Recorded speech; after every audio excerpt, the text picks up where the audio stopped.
Hola, muy buenos días, muy buenas tardes, muy buenas noches tengan todos ustedes. Soy el alumno Bartolomé Santiago Solís, alumno de la Facultad de Derecho, UNAM, Ciudad Universitaria, y vamos a exponer sobre la materia de teoría procesal las fuentes del derecho procesal. Vamos con eso. Primero, vamos a definir qué es una fuente. La idea etimológica de fuente deriva del vocablo fons o fontis, que significa manantial de donde emana el agua. ¿Esto qué nos quiere decir?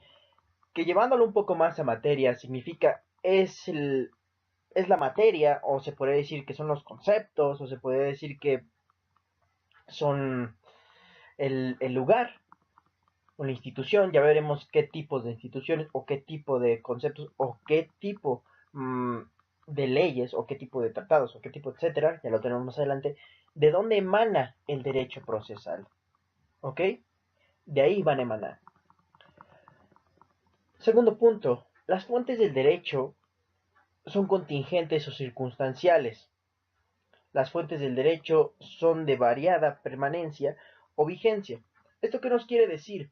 Que una fuente del derecho va variando conforme al tiempo. Antes solamente se tenía que la única fuente del derecho procesal o incluso del derecho, era la Constitución con los positivistas. Esto fue cambiando, ¿no? Conforme al tiempo. Y entonces va a ir cambiando las fuentes procesales también conforme a los años, conforme vaya pasando el tiempo. Las fuentes se pueden dividir en dos formas. Las formales, que son mecanismos para crear normas, y las materiales. Estas son las circunstancias históricas, sociales y económicas. Las formales se refieren a un tipo más de fuentes formales de donde pueden emanar. En este caso tenemos como ya les dije en el caso de México, la Ley Suprema de la Unión, que es la Constitución Política de los Estados Unidos Mexicanos. De ahí pueden emanar otras leyes, las leyes federales adjetivas o los tratados internacionales con contenido adjetivo, ¿no? En este caso, mandándolo un poco más al sentido procesal. Y las materiales, en este caso, pues pueden ser, como ya dice ahí, las fuentes de circunstancias históricas, sociales o económicas, que dan lugar a un nacimiento a veces de leyes, usos y costumbres, incluso la formación de una jurisprudencia por el Poder Judicial Federal, ¿no?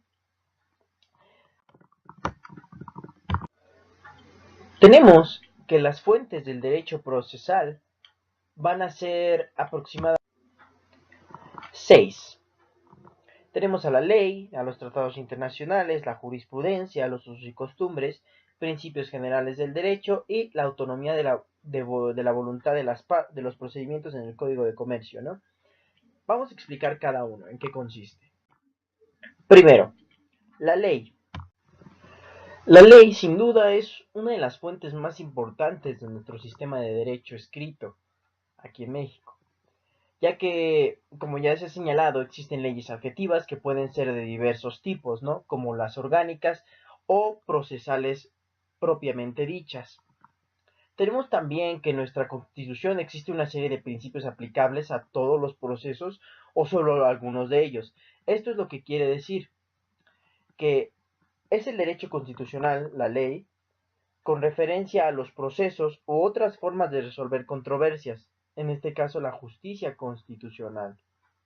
Con esto nos referimos, perdón, a que tenemos varias ramas para poder tener una existencia de un derecho adjetivo o un derecho procesal. En sí, aquí vamos a mencionar 4, ¿ok? Primeramente, vamos a explicar la primera. ¿En qué consiste el derecho constitucional procesal?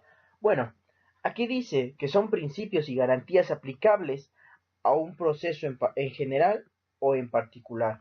Esto se refiere a que el derecho constitucional existen en unos principios aplicables a todos los procesos, o en este caso que pueden haber solo alguno de ellos. Ah, el derecho constitucional procesal orgánico crea y organiza el Poder Judicial y otros tribunales que no pertenecen a dicho poder, en este caso son autónomos. Aquí más que nada lo dice claramente. Esta es la estructura de todo el poder judicial y se dan las pautas para que las entidades federativas o los tribunales del Distrito Federal, en este caso, pues puedan organizarse, ¿no? Puedan crear normas de derecho procesal orgánico. Derecho procesal constitucional. Aquí es diferente al derecho constitucional procesal, o realmente, o puede ser que me esté confundiendo. Aquí abro a la pregunta o algún observador que tenga el tema bien dominado. En el libro de Alberto Said, no sé si está hablando de lo mismo o está hablando de cosas diferentes. Porque miren, habla de un derecho procesal constitucional, en donde regula precisamente los procesos constitucionales como el amparo, controversias constitucionales o juicio político. En este caso, que es casi a lo que se refiere al derecho constitucional como principios aplicables a un proceso en específico o en particular, ¿no? En este caso, como ya lo dije, el, procesos como el amparo, procesos como las controversias constitucionales o el juicio político. Pero bueno, más que nada, enfoquémonos en que el derecho procesal constitucional y el derecho constitucional procesal, más que nada va a mencionar los procesos de cómo se deben llevar, por ejemplo, figuras como el amparo, o va a mencionar los principios que se van a aplicar a procesos en general o procesos en particular, ¿no? Más que nada hay que enfocarnos en eso. Por último, el derecho constitucional adjetivo es el que crea y norma organismos constitucionales autónomos. En este caso vamos a tener organismos constitucionales autónomos como la Comisión Nacional de los Derechos Humanos, que esto quiere decir que interviene en la solución de controversias y más que nada pues tiene una relación autónoma, constitucionalmente hablando, para que no dependa de, ahora sí que de un poder, se puede decir, y tenga una decisión más pura, más limpia. Tratados internacionales. Un tratado internacional es una norma jurídica de naturaleza internacional, usualmente escrita por sujetos de derecho internacional y que se encuentran regidas por este, que puede constar de uno o varios instrumentos jurídicos y siendo indiferente a su denominación, ¿no? Lo rescatable, esta definición que ustedes pueden encontrar en Internet, es la primera que encontré, nos sirve para decir que un tratado internacional es una norma jurídica de naturaleza internacional. Eso es lo único que puede ser rescatable de ahí. Lo demás es mero supuesto entendible. Y tenemos dos formas. Tenemos la primera, que regula procesos de cooperación procesal, y dos, en materia procesal penal tenemos, bueno, internacional tenemos la creación o el reconocimiento de la jurisdicción de una corte internacional, ¿no? En este caso, pues, la Corte Interamericana de Derechos Humanos. Por ejemplo, ¿a qué se refiere esto? De aquí van a emanar los procedimientos, por ejemplo, para una cooperación procesal, que habla de que este se da entre los estados y firman, bueno, cuando firman un tratado, ¿no? Para en este caso, pues, cooperar internacionalmente entre ellos, se podría decir, valga la redundancia. Y en materia penal, por ejemplo, cuando habla de una creación o recomendación de jurisdicción de una corte internacional sobre delitos de gran magnitud, como el genocidio, crímenes de guerra, crímenes contra la humanidad, etcétera. Habla de esos procedimientos que debe llevar internacionalmente hablando. Tenemos dos. Luego nos lleva a la jurisprudencia. ¿Qué es la jurisprudencia? En Internet nos menciona que es un conjunto de sentencias, decisiones o fallos dictados por los tribunales de justicia o las autoridades gubernativas. Eso está bien, me pareció una definición bastante acercada a lo que podría ser jurisprudencia. No la más certera, pero la más acercada. Y tenemos dos formas de hacer jurisprudencia para hacer entendible esto. Tenemos una, que es la interpretativa, y dos, la integradora. Hay un proceso de alcance para determinar una figura o una institución jurídica. En este caso, la interpretativa se va a referir al, a la persona, el juez, va a interpretar la ley y lo va a poner en una, ahora sí que, en una jurisprudencia o, vale la redundancia, en un papelito, donde precisamente las personas podemos consultarla y ver de qué está hablando cuando no entendemos un artículo o no entendemos una ley o no entendemos X cosa, ¿no? Y en la jurisprudencia nos va a hablar de qué se va a tratar y es aceptable, es válidamente aceptable. ¿Ok? Nos va a mencionar el procedimiento que se debe seguir precisamente de la forma interpretativa para alcanzar esta figura o esta institución jurídica interpretativa, ¿no? Integradora nos va a hablar de la norma en la actuación de los jueces, norma la actuación de los jueces o crea juicios donde la ley no dice nada al respecto o no dice nada del caso específico.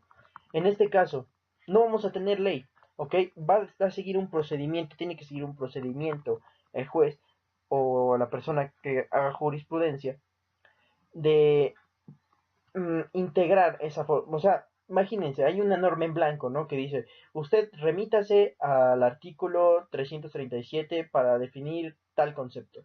Y tal concepto no viene en el artículo 337. Entonces la jurisprudencia de esta manera va a dictar los procesos para seguir, para poder crear una nueva norma y que se pueda entender. ¿Quiénes emiten jurisprudencia? Pues la Suprema Corte de Justicia de la Nación, en este caso de materia constitucional, los tribunales electorales en materia electoral, el pleno de circuito y el Tribunal Unitario de Justicia del Tribunal Unitario de Distrito, en este caso en materia penal, civil, proceso, ¿no? Usos y costumbres.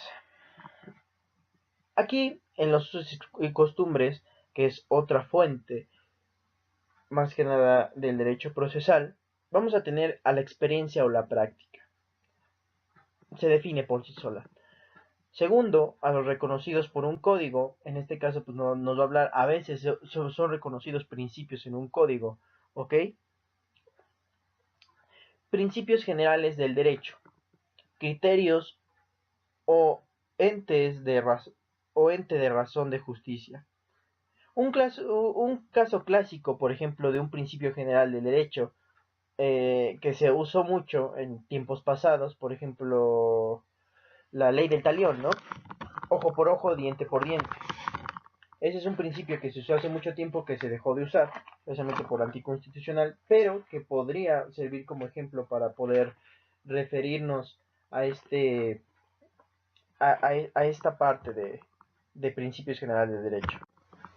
Otro principio que es aplicable actualmente, ya para llevarlo aquí, es dar a cada quien lo suyo, ¿no? Es un principio general del derecho que se puede aplicar todavía y todavía es aplicable.